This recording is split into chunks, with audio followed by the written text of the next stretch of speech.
नमस्कार मित्रों, आपका दिल से स्वागत है हमारे चैनल बुद्ध ज्ञान में। मित्रों, पुराने समय की बात है।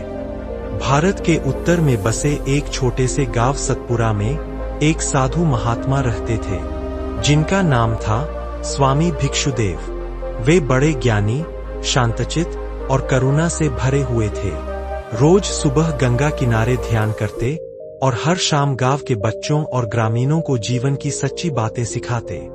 मित्रों, उनकी एक आदत थी हर जीव को समान भाव से देखना, चाहे वह इंसान हो या जानवर।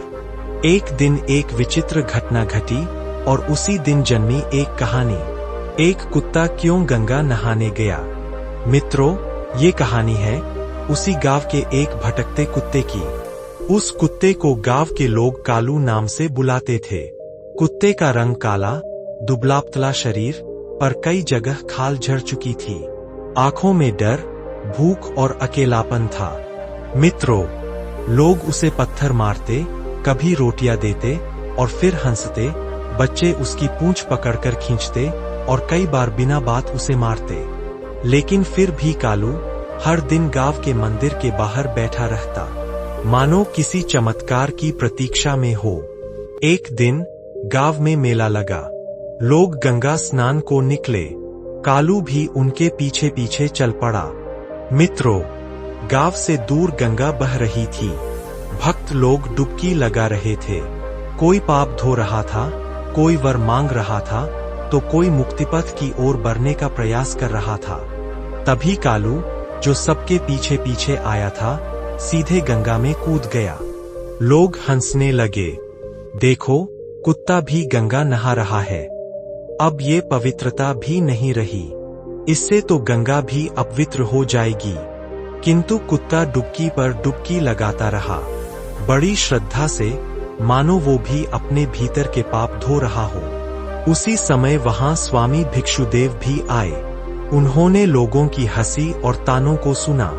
उन्होंने पूछा, क्यों हंस रहे हो? लोग बोले, स्वामी जी, एक कुत्ता भी गंगा नहा रहा है। क्या अब कुत्ते भी पवित्र हो सकते हैं? स्वामी मुस्कराए और बोले, क्या केवल शरीर को नहलाने से कोई पवित्र होता है? और क्या किसी का हृदय साफ न हो तो गंगा में 100 बार डुबकी लगाने से भी क्या लाभ? इस कुत्ते को देखो, इसमें न दिखावा है न पाखंड। इसका स्नान सच्चा है, क्योंकि इसमें पवित्रता की लालसा है, और वही लालसा ही मुक्ति की राह है। लोग चुप हो गए। कुछ ने सिर झुका लिया। किसी ने पहली बार उस कुत्ते की ओर करुणा से देखा। तभी स्वामी जी ने एक छोटी बच्ची को बुलाया, जो वहीं खड़ी थी। उसकी आंखों में आंसू थे। उसने कहा, स्वामी जी, मैं रोज इस कुत्ते को रोटी देती हूँ। ये मेरे पिताजी के मरने के बाद घर आ गया था। मुझे लगता है इसमें मेरे पिताजी की आत्मा है। दोस्तों, वहां पर सन्नाटा छा गया।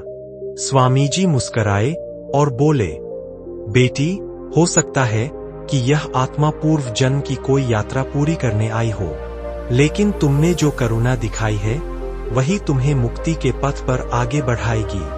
उन्होंने लोगों को संबोधित करते हुए कहा, गंगा सबके लिए है।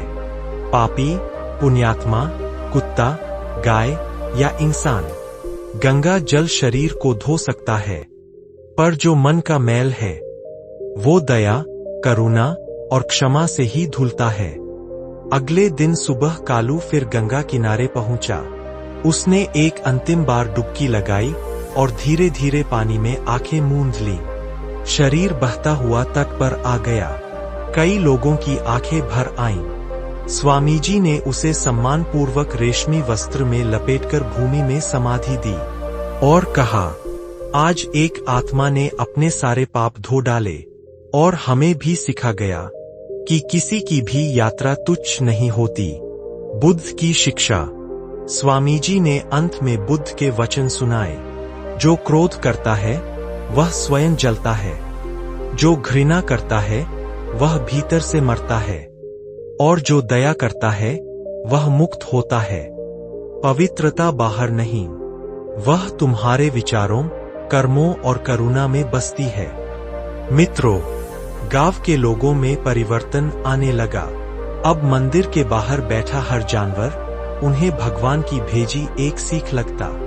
और कालू, वह अब सिर्फ एक कुत्ता नहीं था, वह एक प्रतीक बन गया था कि हर जीव, चाहे कितना ही तुच्छ क्यों न दिखे, मोक्ष की ओर बढ़ सकता है, यदि उसके भीतर पवित्रता की सच्ची इच्छा हो। मित्रों, आपको यह भगवान बुद्ध और एक कुत्ते की कहानी कैसी लगी? कृपया कमेंट करके जरूर बताएं। और आपको वीडियो पसंद आई हो तो वीडियो को एक लाइक जरूर कर दें। और हमसे जुड़े रहने के लिए हमारे चैनल बुद्ध ज्ञान को सब्सक्राइब जरूर करें। नमो बुद्धाय नमः।